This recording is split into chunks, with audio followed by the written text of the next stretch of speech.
उमैर अहमद के दोनों ड्रामास का वेट इतना ज़्यादा हैवी है, दोनों पैरेलल में चल रहे हैं फ्राइडे सैटरडे 8 बजे, एक हम टीवी पे है, एक एयरवाई डिजिटल पे है, लेकिन दोनों ने ज़बरदस्त तरीके से एंटरटेन करके रखा हुआ है, हमें हुक्ड करके रखा हुआ है एंड दोनों dramas are the being widely discussed among the audience. हर कोई जो है वो इनसे कोई लेसन ले रहा है, कोई जो है वो रियल पोर्ट्रेल ऑफ सोसाइटी पे डिस्कशन कर रहा है, कोई इंटेंसिटी के ऊपर बात कर रहा है। So I think I really commend Umair Ahmed for this amazing work. And एक ड्रामा है दर निजात जिसको साकिब खान डायरेक्ट कर रहे हैं, एक ड्रामा है आपकी इज्जत जिसको सैफी हसन डायरेक्ट कर रहे हैं। दोनों ही डायरेक्टर्स बहुत ज़बरदस्त हैं और जो साकिब खान की डायरेक्शन उसकी जो खास बात मुझे नज़र आ रही है that everything is so well executed and बहुत ज़्यादा जो है वो फोकस किया गया है खूबसूरती पे। जो जो सीन की डिमांड्स हैं उसके ऊपर बहुत ज़्यादा फोकस किया गया है एंड हर चीज़ को एक ग्लैमराइज तरीके से एक दुनिया दिखाई है और एक जो कैरेक्टर्स हैं उनको बहुत ही ज़्यादा फिनिशिंग के साथ दिखाया जा रहा है। एंड दूसरी तरफ अगर हम सैफी हसन की डायरेक्शन में आपकी इज्जत की बात करें तो वहाँ पे बहुत ज़्यादा बारीक डिटेल्स को फोकस किया गया है, जुमलों को बहुत इम्पैक्टफुल बनाया गया है जिस ड्रामे की नीड है, और जो मैसेजेस हैं उनको इतनी खूबसूरती से डिलीवर किया गया है। तो I think these both dramas are really doing well and I'm going to talk about Dar Najat and आपकी इज्जत। So guys, welcome to the Hot Planet। जल्दी से the Hot Planet सब्सक्राइब कर लीजिए and don't forget to like and share the video। तो जनाब सबसे पहले हम बात कर लेते हैं दर निजात के बारे में because the drama the game is going so strong and मैं कहती हूँ कि हम लोग अभी एक्सेंट्स और इंग्लिश और इन चीज़ों के पीछे बहुत ज़्यादा लग गए थे। I think so this drama needs much more appreciation then it's getting. भाई देखिए, जो जहाँ तक एक्टर्स की बात है तो मैं तो कहती हूँ कि डायलॉग डिलीवरी पे बहुत फोकस होना चाहिए, लेकिन इसमें जस्ट एक्टर का कसूर नहीं है, डायरेक्टर का और सबका कसूर होता है कि भाई आपको फोकस करना चाहिए कि अगर वो डायलॉग डिलीवरी सही तरीके से नहीं हुई है तो उसको आप रीशूट करें, उसको सही करवाएं, और अगर नहीं हो पा रहा है सो आप फिर उस एक्टर के ऊपर काम करें पहले और फिर ड्रामे को शूट करें। सो दूसरी तरफ इंग्लिश की जहाँ तक बात है कि हमारे ड्रामास में इंग्लिश, तो ये तो राइटर के ऊपर है ना। उमैर अहमद के अगर आप नॉवेल्स पढ़ते हैं तो आपको पता होना चाहिए कि उनकी नॉवेल्स में इंग्लिश बहुत होती है and I think it's sometimes very much excessive कि वो अनॉय भी करती है। बहुत सारे जो हमारी अम्मियाँ हैं, हमारी दादियाँ हैं और जो भी हमारे ग्रैंड पेरेंट्स हैं जिनको इंग्लिश समझने में मुश्किल होती है, उनके लिए बहुत प्रॉब्लमेटिक हो जाता है कि वो पढ़ना चाहते हैं लेकिन वो नहीं पढ़ पाते। आई थिंक इस बार ट्रांसलेशन लगाई थी ड्रामे के अंदर, इट्स अ गुड अप्रोच, क्योंकि ड्रामा हर इंसान देख रहा होता है हर एज का, और ड्रामा है भी इसी तरीके के हर इंसान के लिए। उसमें दादी भी रिलेट कर सकती है, माँ भी, बाप भी, बेटियाँ बेटे सब रिलेट कर सकते हैं। So I think it's really necessary कि आप जब वो उर्दू सबटाइटल जरूर डालें ड्रामे के अंदर। So it's a good approach. और अब बात कर लेते हैं इस तरफ के उमैर अहमद की। मैंने एक शॉर्ट वीडियो भी इसके ऊपर जब बनाई थी, बात की थी कि जो नॉवेल्स हैं, अगर आप उमैर अहमद के नॉवल रीडर हैं तो आपको अंदाजा होना चाहिए कि उमैर अहमद जब लिखती हैं वो एक मखसूस कैरेक्टर के बारे में लिखती हैं जो दीन से बहुत दूर होता है, जो हिदायत से बहुत दूर होता है। लेकिन उसमें भी दो तरह के टाइप्स होती हैं, एक होते हैं जो मुकम्मल भटक चुके हैं और एक होते हैं जो कि उनके मेन कैरेक्टर जो जो उमैर अहमद जिसके लिए स्पेसिफिक हैं कि उसके दिल में अभी रोशनी बाकी है। गलती करते हुए कहीं ना कहीं उसका दिल घबराता है, उसे एहसास होता है that this is not right and maybe the other person in whose love I am blinded with, maybe he's taking advantage of me or she is taking advantage of me। तो उसको एहसास जरूर होता है, लेकिन वो अपने तमाम सिग्नल्स को इग्नोर कर देता है, सिग्नल तोड़ते हुए निकल जाता है जस्ट बिकॉज कि वो उस इंसान के पीछे पागल है। उसी इंसान की दुनियावी जो मोहब्बत है वो उसे एक दिन इतना तोड़ेगी कि उसे अपने रब की तरफ वापस आना होगा और उसे टूटना होगा, बिखरना होगा, ताकि वो नए सिरे से समझ सके। ये उनके नॉवेल्स की ब्यूटी होती है and I think Dar Nijat is again belong to those one of those genre. आपकी इज्जत ऑन द कॉन्ट्री एक डिफरेंट चीज़ है, लेकिन दर निजात तो बिल्कुल यही चीज़ है। और जो जो उनके specific intense novel and I think it's really great and appreciated कि इसके ऊपर ड्रामा बनना, और मुझे लगता है सेंसिटिव टॉपिक के ऊपर ड्रामा जो है वो ज़्यादा चैलेंजिंग है। अच्छा, दूसरी तरफ आपकी सब चैलेंज कम चैलेंजिंग नहीं है, मैं उसकी सेकेंड हाफ में बात करूंगी। तो दर निजात भी एक बहुत ज़बरदस्त मास्टरपीस है एंड आई एम थिंकिंग कि ये बहुत बड़ा प्रोजेक्ट होने वाला है। अगर अगर ये इसी ट्रैक पे चल रहा है, ऑफ ट्रैक ना करें, इसको ड्रैग ना करें, जो कि हमारे ड्रामास के साथ हो जाता है, जैसे बस तेरा साथ हो गया, जैसे जंजीरें हैं, अच्छे अच्छे ड्रामास ड्रैगिंग की नजर हो जाते हैं। I don't know why, views के लिए, जिस चीज के लिए भी, या फिर बजट इश्यूज हैं जो भी हैं, लेकिन जो है वो हो जाते हैं नजर। So I think these two episodes were really great of Dar Nijaat. Pace पकड़ ली है ड्रामे ने। और the worst thing that can happen to Zariya is that now Zamil is gone, और वो ऐसे ही नहीं भागा, कुछ करके भागा है, और वो ऐसी चीज करके भागा है जिसका रिग्रेट उसे अभी भी होता है, उसे खौफ है। I think Durga Krishna has done a decent job and a really good expression जब उसको दिखाया, क्योंकि मुझे क्यों फील हो रहा है कि वो खौफ ज़्यादा है, because she has done a great job. तो उन्होंने जो है वो जो खौफ को पोर्ट्रे किया है ना इस 2 एपिसोड में, कि जब पहले तो हमने मुझे पूरा शादी का सीक्वेंस, मैं हर कैरेक्टर की अलग-अलग बात करूँगी। शादी का सीक्वेंस जो हमने देखा, bye the way she is looking beautiful and the tall height और जिस तरह का वो कैरेक्टर में होती हैं, बहुत अच्छी लग रही हैं। हाँ, डायलॉग डिलीवरी का प्रॉब्लम ऑल्दो एग्जिस्ट करता है अपनी जगह, बट स्टिल उसके अलावा जो प्रॉब्लम्स हैं अगर हम साइड पे रखें, शी इज़ डूइंग ग्रेट। तो वो जो ड्रेसिंग है उनकी, वो सारे दोनों इवेंट्स का ड्रेस मुझे बहुत ज़बरदस्त लगा। अक्सर जो है वो ये लोग अमीरी दिखा के और फिर ड्रेसिंग सेंस बिल्कुल जो है वो बिलो एवरेज कर देते हैं, लेकिन यहाँ पे इन्होंने टॉप नॉच रखा। सो ये चीज़ें जो है वो मैं प्रेज़ करना चाहूँगी साकिब खान को भी, कि उन्होंने अपने ड्रामा में बहुत ज़्यादा ख़्याल रखा है इन बातों का। एंड बहुत खूबसूरत तरीके से पूरा ड्रामा शूट हुआ हुआ है, और पूरा वो जो शादी सीक्वेंस था, by the way I am also praising once again Dania Anwar. She is doing a really great job, जो कि बहन का रोल प्ले कर रही है ज़रियाब की, और वो बॉम्बे टेलर्स में भी हैं, लेकिन वो इतना मिडिल क्लास रोल वहाँ पे प्ले कर रही हैं, एक बच्चों वाली, एक घर वाली औरत, और लेकिन इतना खूबसूरती से प्ले कर रही हैं कि एहसास ही नहीं होता ये वही लड़की है जो यहाँ पे इतनी बर्गर बनी है। So I think she is doing a great job and we must appreciate our younger actors as well. उसमें जब हम देखते हैं कि ज़ामिल आ नहीं रहा होता अंदर, क्योंकि उसने अबू बकर को देख लिया आते हुए, और अब जो है वो उसे मना के जब वो लाती है तो वो कहता है ओके मुझे प्रॉमिस करो कि इसके बाद कुछ टाइम तुम मेरे साथ स्पेंड करोगी, तो वो कहती है चलो ठीक है। और फिर वो शादी में चले जाते हैं, शादी के बाद वो अपने घर से गायब है और दादी देख रही हैं कि वो कहाँ है, वो कहीं नहीं मिल रही है, और फिर वो घर आती है थोड़ी देर में। एंड जिस तरह वो सीन बहुत ज़बरदस्त शूट हुआ, वो लाइट जलाती है और अंधेरे में देखती है तो वो दादी बैठी हुई होती है, तो उसके चेहरे पे जो आती है ना डबल मीनिंग एक्सप्रेशन, के मतलब क्या, तो वो पकड़ लेती है दादी उसे कि तुम जो है वो कहाँ थी और तुम क्यों अपने कमरे में नहीं थी। एंड फिर वो कहती है कि बस करें, आपकी जन्नत पक्की है। और फिर जब जिस तरह वो सोच में है, वो जिस तरह वॉशरूम में जाके अपनी रिंग को रब कर रही होती है, just like she is trying to wash her सिन।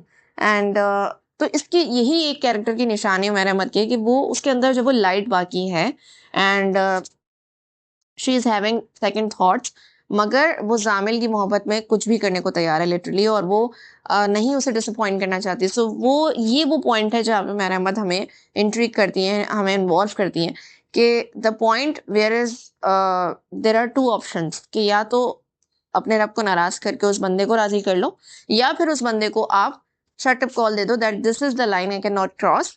और अगर वो आपके साथ नहीं है उसके बाद, so this is your bad choice and accept it. लेकिन वो ये नहीं करना चाहती, वो ज़ामिल के लिए कुछ भी नहीं, उसको नो नहीं कर सकती। सो ज़ामिल विल डेफिनिटली ब्रेक हर, और यही हुआ कि वो जो है वो जिस तरह आके लेटती है, वो सोच रही है, वो फिर सो जाती है। अगले दिन ज़ामिल की कॉल भी आती है कि तुम जल्दी चली गई है ना। और इसमें बहुत अफ़सोस की बात ये है कि पेरेंट्स को कुछ भी एहसास नहीं हो रहा है। और फिर जिस तरीके से हमने देखा कि दादी को ड्रग्स का भी पता चल जाता है ज़ामिल के, और वो घर वालों से डिस्कस करती है तो उन्हें अपने बेटे की ड्रिंकिंग का पता चल जाता है। तो जिस तरह वो जो उस बाप अपनी माँ को समझा रहा है कि ऐसा नहीं होता है वो, तो मतलब ये भी एक तरीके से मुझे ये है कि जो लोग ये कहते हैं ना कि हर चीज़ तरबियत के ऊपर नहीं होती है, some things exist in our society, के उसमें लोग जो है वो अपनी ज़िम्मेदार खुद होते हैं। अब इतनी ज़्यादा वो नेक और पारसा दिखाई हैं किश्वर आंटी, लेकिन उसके बावजूद उनका बेटा ये चीज़ कर रहा है जो इतनी कराहत वाली है, और उनको अंदाज़ा भी नहीं है कि वो ये कर रहा है। उनके घर की छत के नीचे कर रहा है और उसके घर में बॉटल्स रखी हुई हैं। तो क्या कर सकी वो?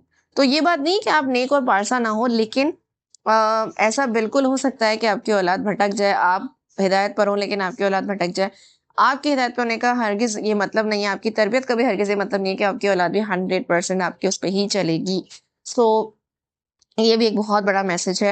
एंड हिदायत तरबियत बहुत ज़रूरी है ऑफ कोर्स, लेकिन फिर भी लोग भटक जाते हैं, अपने घर में उसी नेक माँ के रहते हुए भी जो है वो रास्ते से भटक जाते हैं। सो ये जो है वो बहुत ज़्यादा अफ़सोस की बात दिखाई दी, कि जो किशोर आंटी जिस तरीके से सबा हमीद ने एक्टिंग करी है, दैट वाज़ सो ग्रेट। जिस तरह वो रो रही होती है बुरे तरीके से, अफ़सोस कर रही होती है, उसका दिल टूट रहा होता है कि व्हाट इज़ दिस? और मैं तो सिर्फ़ अपनी पोती के लिए परेशान रहती थी, लेकिन यहाँ तो मेरा अपना बेटा भी हाथ से निकला हुआ है। एंड फिर जब हमने ये देखा कि सेकंड हाफ में हम ज़रियाब के लिए देखते हैं कि ज़ामिल कहीं चला गया, वो भी मतलब ज़रियाब को उसने बताना तक ज़रूरी नहीं समझा, एक वॉइस नोट जस्ट अपनी माँ के लिए छोड़ा, और उसमें उसने कुछ पर्टिकुलर बातें कहीं कि कुछ गलतियाँ हैं जो हो गई हैं और समझ नहीं आ रहा ज़िंदगी कहाँ जा रही है, तो मैं जा रहा हूँ। और वो बिल्कुल साइलेंट हो गया, और ज़रियाब जो उसके लिए इतना ज़्यादा क्रेज़ी रहती है, वो क्या उसकी हालत हो रही है, ये वॉइस नोट सुन के जो उसके ज़हन में एक वो चल रही होती है कि मैं तुम्हें ख्वाब में देखा, दादी की आवाज़ आती है कि गोश्त कोई तुम्हारा नोच-नोच के खा रहा है और फिर तुम अपने कमरे में नहीं थी। So she has that kind of scary feeling in her eyes कि यार ये मैंने क्या कर दिया, ये क्या हो गया? और अब ज़ामिल भी गायब हो गया। और उसका बाप पूछता है ज़रियाब से कि बेटा कोई ऐसी बात तो नहीं है, किस गलती की बात कर रहा है वो?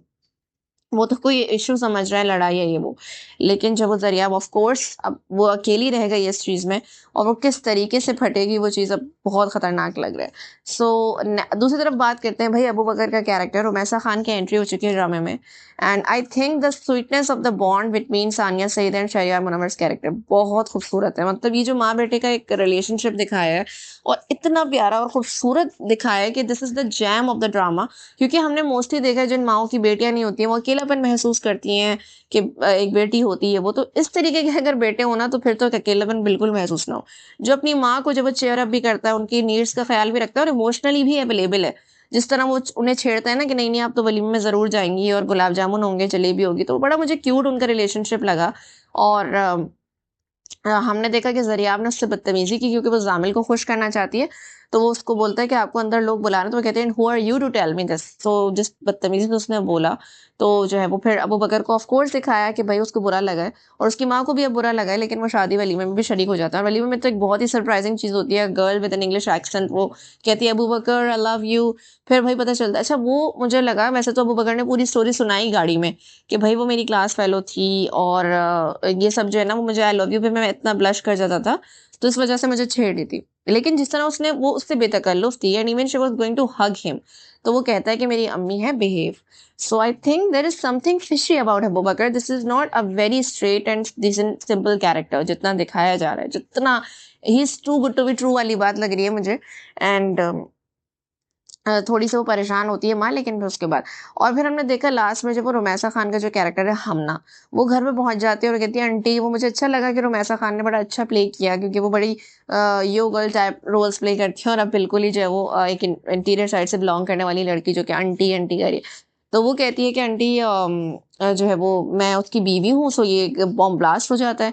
अच्छा मुझे था वैसे कि अगर ड्रामा ना होता रियलिटी होती तो खैर कोई भी माँ होती तो वो फ़ौरन अपने बेटे को घर आने का कहती। या पता नहीं अब अबू बकर किसी और शहर में रहता है, मुझे ये बात क्लियर नहीं हो रही है। गाड़ी जो है वो हाईवे पे जब होती है तो वो सस्ती गाड़ी लेके चला रहे हैं, मेहरान टाइप से एफएक्स है जो भी। और माँ जब घर आती है गली में तो वो महँगी गाड़ी में आती है। अब ये अमीर हैं, गरीब हैं, तो हाईवे पे अच्छी गाड़ी क्यों नहीं चल रही है? मुझे ये कुछ समझ नहीं आई है। सो गाइज़ अगर आपको ये बात समझ आई है तो मुझे ज़रूर बताइएगा। कन्फ्यूज़न है इस बारे में। सो मुझे तो था कि ये फ़ौरन इसको घर बुलाना चाहिए, कोई बहुत सीरियस बात है, कोई लड़की चोर-उचक्की भी हो सकती है, कोई क्रिमिनल भी हो सकता है जो इस तरह आके दावा कर रहा है, तो उसको उस तरह उन्होंने घर में भी रख लिया, खाना खिला रही हैं, सुला रही हैं, चिल होना उनका समझ आता है। उसके चेहरे पे जो एक परेशानी थी, yet she still wants to believe her son, तो वो तो समझ आ रही है, वो बहुत अच्छी एक्टिंग थी सानिया सईद की, लेकिन ये बिहेवियर कि उस लड़की को घर में ही बिठा लिया और वो कर लिया, मुझे कुछ समझ आया नहीं। या फिर अबू बकर को फ़ौरन बुलाना चाहिए था जब तक वो घर में थी। बहरहाल फिर उसके बाद जब अबू बकर जो है वो परेशान है, पूछ रहा है लेकिन माँ जो है वो अब उसके रवैये में ऑफ कोर्स हमें फ़र्क नज़र आ रहा है, वो फ़ोन भी काट देती है उसका और जब वो घर आता है, तो भई वो कहता है तुम? तो इसका मतलब है ही रिकॉग्नाइज़ेज़ हर और ऐसा नहीं है कि वो लड़की उसके लिए कोई अनजान है। सो ये क्या हो रहा है ड्रामे में कुछ समझ नहीं आ रहा है, इस पे एपिसोड खत्म हो गया। But I think there is very much strange something strange about Abu Bakr's character क्योंकि एक पहले उस लड़की का बेतकल्लुफ़ होना उससे और फिर जब वो दूसरी लड़की का उसकी बीवी होने का दावा करना, इट्स टू मच क्योंकि जितना बायस उसको दिखाया है, तो मेरा नहीं ख़्याल कि इतना किसी लड़की को उसके साथ बेतकल्लुफ़ होना भी चाहिए था। इट वाज़ वेरी सरप्राइज़िंग अभी तक तो हमें इसका कैरेक्टर बिल्कुल भी ऐसा नहीं लगा था। बहरहाल देखते हैं अब तो क्या होता है क्योंकि अब हमना तो आ चुकी है और वो तो कह रही है और वो जब जो है वो खुशबख्त चेक करती है उसका बैग तो वो कहती है निकाहनामा मेरे पास नहीं है, वो उनके पास है।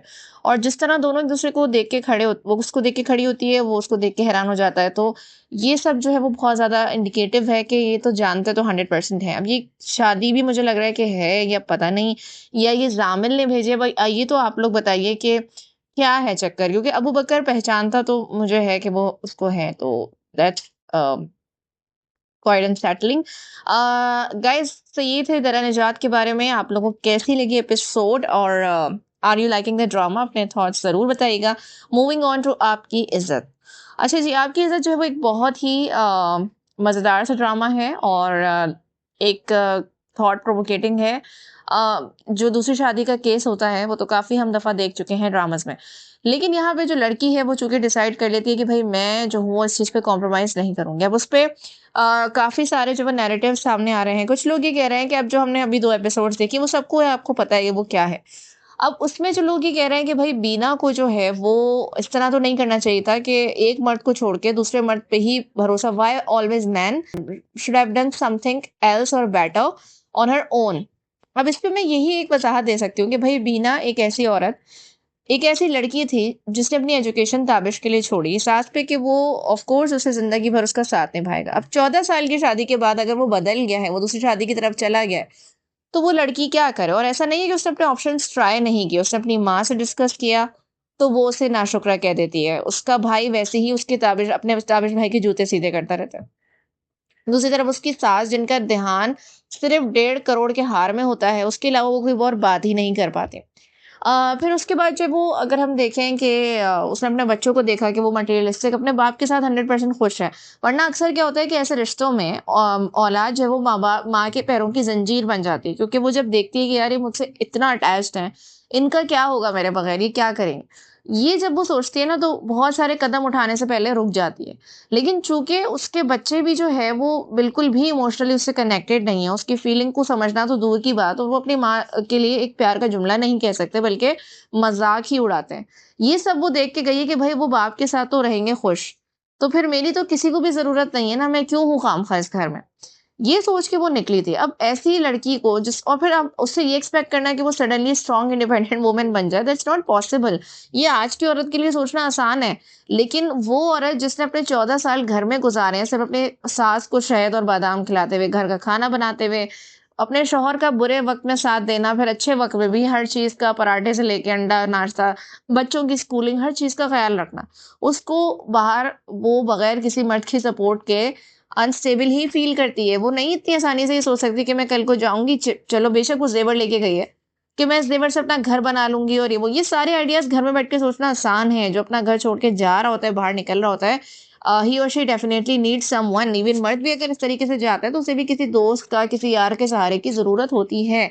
So it's about a Sahara. Even उसकी दोस्त अगर वही किसी तरह उसका साथ दे देती तो शायद वो उसके पास छुप जाती या उसके सहारे से कहीं और छुप जाती। तो वो तो किसी का भी सहारा नहीं ले सकी ना, तो वो अकेले अपने होने पे कैसे कहती कि मैं ये कर लूँगी और मैं वो कर लूँगी? उसको तो किसी न किसी की ज़रूरत है। ऐसे में जब आपको बाहर दुनिया से जब कोई इंसान मिलता है जो रिस्पेक्टिंग हो, जो आपको काइंड लगे, वो आपको डेफ़िनेटली अट्रैक्ट करता है और आप ये ढूँढते हो, उसमें अपनी अहमियत ढूँढते हो कि चलो घर में नहीं तो वो तो मेरी अहमियत कर रहा है ना, तो मैं क्यों उसके साथ क्यों ना चली जाऊँ और मैं जो वो ये ज़िंदगी मैं गुज़ार सकती हूँ, कम से कम मेरी इज़्ज़त होगी। तो मैं जो हूँ उसने बहराम में ढूँढा वो चीज़। एंड ये जो है वो फिर सैफ अली खान जिनका कैरेक्टर है बहराम, तो वो उसके साथ गई है, ट्रेन में जा रही है और वो पहले तो वो उस कमरे में जितना सो गई पहले तो उस घर में, वहां पे पहले हमें बहराम की हकीकत बताई गई कि भाई वो बहराम अपने किसी दोस्त से मशवरा कर रहा है और कह रहा है कि मैं उसको ट्रेन से धक्का ही दे दूंगा। और फिर वो उसके साथ जो है वो जाती है, उसको उठाता है, फिर वो कहता है बुर्का पहन लो, फिर वो ट्रेन का सफर, वो पिंडी जा रहा कोयटा जा रहे हैं अभी तो, एंड अभी वो शायद पिंडी में है, फिर वो कोयटा जा रहे हैं। और जिस तरीके से फिर हमने देखा कि बहराम इज डूइंग स्कीम्स, वो बहुत हार्ट ब्रेकिंग था। क्योंकि यही होता है, ऐसी कोई लड़की हो या चलो कोई बच्चे भी हों, जो कोई बच्चा हो जो अपने घर के माहौल से नाराज होके जब बाहर जाता है, तो बाहर की दुनिया भी घात लगाए बैठी है, वहां भी कोई आपके लिए अपॉर्चुनिटीज नहीं है, वहां कोई काइंड लोग नहीं है। तो ये एक बहुत अच्छा मैसेज दिया गया है कि ये स्टेप भी ना लिया जाए, क्योंकि अक्सर लोगों का दिमाग इसी स्टेप की तरफ जाता है। जब वो एक्सट्रीमली फ्रस्ट्रेटेड हो जाते हैं तो वो यही सोचते हैं कि अब बस मैं चले जाऊँ यहाँ से ना, तो बस यही हल है। लेकिन वो वहाँ पे भी फँस जाते हैं। तो बीना की मिसाल बिल्कुल वैसी है, आसमान में गिरा खजूर मटका वाली। And Bahram he is a really cunning character. और जिस तरह वो ड्राइवर जिस तरह उसकी बुराई करता था कि वो बाजी को हमेशा सब्ज़ी महँगी देता था, मुझे तो वो बुरा ही लगता था। लेकिन अब मुझे ये है कि भई वो बीना जितना हार्ट ब्रोकन है, और वो जो बीना का मकसद असल में कोई प्यार मोहब्बत में भागी नहीं है वो बहराम के। हाँ, वो उसकी रिस्पेक्ट से अट्रैक्टेड ज़रूर है, लेकिन असल में वो ताबिश को एहसास दिलाना चाहती है कि जिस तरह मैं तुम्हें ढूँढती थी और तुम मुझे कभी नहीं देखते थे, वो उसने बोला भी है उससे, बहराम से। तो अब मैं चाहती हूँ कि वो मुझे ढूँढता रहे और मैं उसे ना मिलूँ।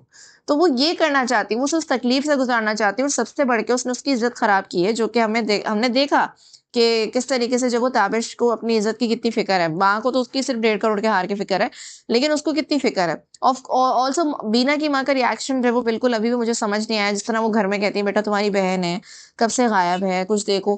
तो मतलब घर में उनके सारे काम चल रहे हैं और ऐसे नहीं होती माँ यार, वो पागल हो जाती है, कुछ भी हो सकता है उसके साथ। दूसरी तरफ ताबिश की अगर हम बात करें, what a double standard man he is. किस तरीके से उसने जो है वो जो अब उसका दोस्त आता है। अच्छा, मुझे ये भी बड़ा अच्छा लगा कि जब उसका दोस्त घर आता है, बाज़ दफ़ा जो है ना वो ऐसे दोस्त ही होते हैं जिनके गले से लग के आप एक्चुअली अपनी फीलिंग को ट्रांसफ़र कर सकते हो। अब जो उसने बोला बहुत फ़नी लगा जब ताबिश ने बोला कि यार वो मुझे छोड़ के सब्ज़ी वाले के साथ भाग गई। बहुत ज़्यादा फ़नी था। मतलब ऐसा लगता है कि उसको तकलीफ़ ज़्यादा इस बात की है कि मुझ पे, ताबिश पे जो है वो उसने सब्ज़ी वाले को तरजीह दी। तो इट वाज़ सो फ़नी। और एहसान खान की जो उसमें परफ़ॉर्मेंस थी, इतनी ज़्यादा मज़ेदार थी और yet at the same time he was trying and making us laugh. तो बहुत मज़ा आया वो सीन देख के। बाकी दोस्त के कैरेक्टर का बहुत ज़बरदस्त इम्पैक्ट है। और जैसे वो कहता है ना कि भाई तो तू क्यों शादी करा था? अच्छा, ज़्यादा फ़ोकस ये था इस उम्र में, तो ख़ैर मेरा ये ख़्याल है कि इस उम्र की बात भी नहीं है, किसी भी उम्र में it's a very rubbish thing कि आप जो है वो ख़ामख़ा अपनी ज़िंदगी में जब सब सेट चल रहा है तो आप फ़ज़ूल में जब आपको कीड़ा करना है। तो ख़ैर वो बोलता है कि भाई तुम्हें इस उम्र में शादी करनी थी और ये वो। तो कहता है कि हाँ, तो उसने तो गुनाह किया है, मैं तो अच्छा। कहता है कि अच्छा तुमने भी जाके जो है ना वो भटकना और ये सब गुनाह ही होता है। और जिस तरह उसने उसको आईना दिखाया है कि अच्छा कौन सा मुसलमान 5 वक़्त की नमाज़ तो तुझे मैंने पढ़ते हुए देखा नहीं है, तो कौन सा तू इस वक़्त जो है वो ले आया। तो ये बहुत ज़्यादा उसने रियलिटी चेक जो दिया ना वो बहुत, बहुत, बहुत अप्रेज़्ड सीन है, एप्रिशिएटेड है, अमेज़िंग है। और जब वो कहता है कि बीना को भाभी मत बोलो, तो कहता है अच्छा बीना बहन, तो वो कहता है बहुत बेगैरत हो तुम। और एक घर से भाग गई वो औरत और उसको तुम्हें बहन बनाने की पड़ी बेगैरत औरत को। तो वो कहता है कि अच्छा तुम्हें जो बाहर मुंह मारते हैं जो उनको भी तो लोग दोस्त कहते ही है ना।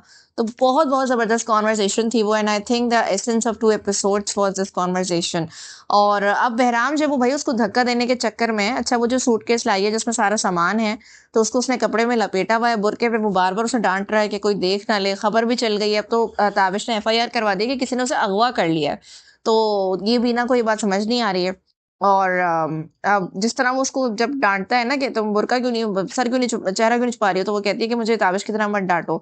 तो बेसिकली अब देखिए ना कि उसने काइंडनेस ही ढूँढी थी बहराम के अंदर कि वो उसे इस तरह नहीं ट्रीट करेगा और वो उससे इज़्ज़त से बात कर रहा है। वो उसे देख रहा है, समझ रहा है कि वो कितनी अच्छी है, स्वीट है। ये चीज़ देख के वो उसके साथ गई है। और ये कोई अपने सेन माइंड में नहीं गई है बीना। तो हम लोग जो उससे ये इतना वो कर, हाँ, वो सोच बहुत रही थी, बट उसके पास कोई रास्ता ही नहीं बचा। उसकी दोस्त ने तक उसे कह दिया कि मोहब्बत का सदका समझ के तुम कबूल कर लो उसकी दूसरी बीवी को। सो इट वाज़ रिडिक्युलस और कोई भी उसके पास नहीं बचा, कोई उसकी बात समझने को तैयार नहीं है। तो ये सब जो है वो चल रहा है ड्रामे में। And I think it was great. लेकिन अब जो वो ये है कि उनको ट्रेस कर लिया गया है और उनको गिरफ्तार किया जाना है नेक्स्ट स्टॉप पे। तो अब जब वो गिरफ्तार, तो मेरे ख्याल से वो हो जाएँगे। स्टोरी में वापस आएँगे और फिर देखते हैं क्या होता है। By the way everyone is doing their job very well. Sania Saeed once again of course amazing, and Ahsan Khan, Urwa Hocane, Saif Ali Khan, everyone is doing their job really great. Also जो पुलिस डीआईजी का रोल प्ले कर रहे हैं और नोमान मसूद बहुत ज़बरदस्त हैं। चौधरी साहब का जो रोल प्ले कर रहे हैं उसका दोस्त जो है वो ताबिश का, everyone is doing their job very well. और ताबिश की इज़्ज़त तो अब जो है वो ख़राब हो गई है। अब मुझे लगता है कि इस जगह से आगे और क्या उसकी कोई रिडेम्पशन होगी ताबिश की इस चीज़ के ऊपर? क्या कोई फॉरगिवनेस बाकी बची है उसके लिए? जिस तरह वो कह रहा है कि मैं तलाक दे दूँगा, देखना मैं तलाक दे दूँगा सामने आते ही उसे। तो उस पे उसका दोस्त भी कह रहा है, उसकी माँ भी कह रही है कि तलाक की बात ना करो अभी। तो देखते हैं अब क्या होता है, ऐसा क्या चीज़ होती है कि so guys I am enjoying these 2 dramas. Umera Ahmed writing, everything is top notch, amazing. बस इसको ड्रैग ना किया जाए, इसको जो है वो फालतू में बिला वजह स्ट्रेच ना किया जाए, तो बहुत अच्छा चलता रहेगा। अपनी थॉट ज़रूर कमेंट करिएगा and stay tuned with the hot light.